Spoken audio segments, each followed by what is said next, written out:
বন্ধুরা আসসালামু আলাইকুম। আপনারা কেমন আছেন? আশা করি আপনারা ভালো আছেন। আলহামদুলিল্লাহ আমিও ভালো আছি। আজকে দেশি আলু দিয়ে রূপসা মাছ রান্না করব। এটাকে আমরা সমুদ্রের রূপসা মাছ বলে থাকি। দেখুন বন্ধুরা, এটা এভাবে ফ্রিজের বিক্রি করা সামুদ্রিক মাছ।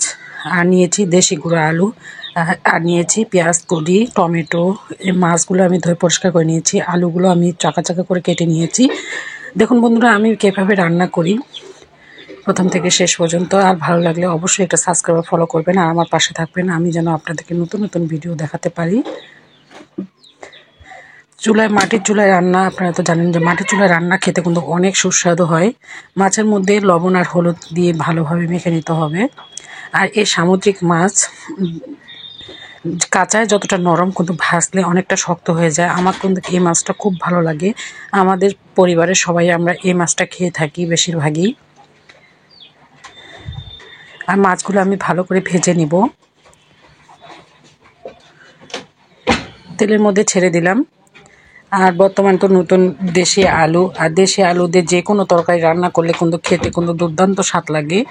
আমি এই মাছটা উল্টে পাল্টে ভেজে নিচ্ছি। আর দেখুন বন্ধুরা, মাছটা কিন্তু অনেকটা শক্ত হয়ে গেল। যতই নরম থাক না কেন, মাছটা ভাজলে কিন্তু শক্ত হয়ে যায়।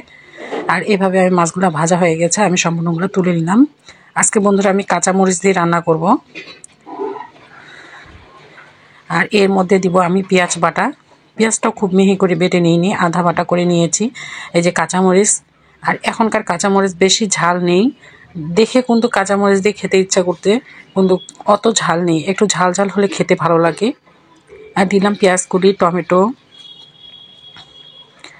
দিয়ে ভালোভাবে তেলের মধ্যে সবগুলো আমি একসাথে ভেজে নেব। আর এখন যে নতুন নতুন সবজি, মনে হয় যে সব সবজি রান্না করে খাই, কিন্তু এক এক দিনে এক এক রকম সবজি খেতে হবে, একসাথে তো সব সবজি খাওয়া যায় না। সামান্য কালার হওয়ার জন্য একটু ঝাল ঝাল মরিচের গুঁড়া দিলাম, সামান্য একটু দিয়েছি। আর হলুদের গুঁড়া স্বাদ মতো লবণ দিয়ে ভালোভাবে কষিয়ে নিতে হবে মশলাটা। আর সব জিনিসের মধ্যে একটা জিনিস হচ্ছে, যত মশলা কষাবেন তত কিন্তু তরকারির স্বাদ বাড়িয়ে দেয়। এখন আমি দেশি আলু আর ধনিয়ার পাতা একসাথে দিয়ে মশলাটাকে, আলুগুলাকে ভালোভাবে কষিয়ে নিব। একদম ভাজা ভাজা করে নিব। দেখুন বন্ধুরা, একবারে ভাজা ভাজা করে নিয়েছি। আর এর মধ্যে এখন আমি দেব ঝোলের পানি।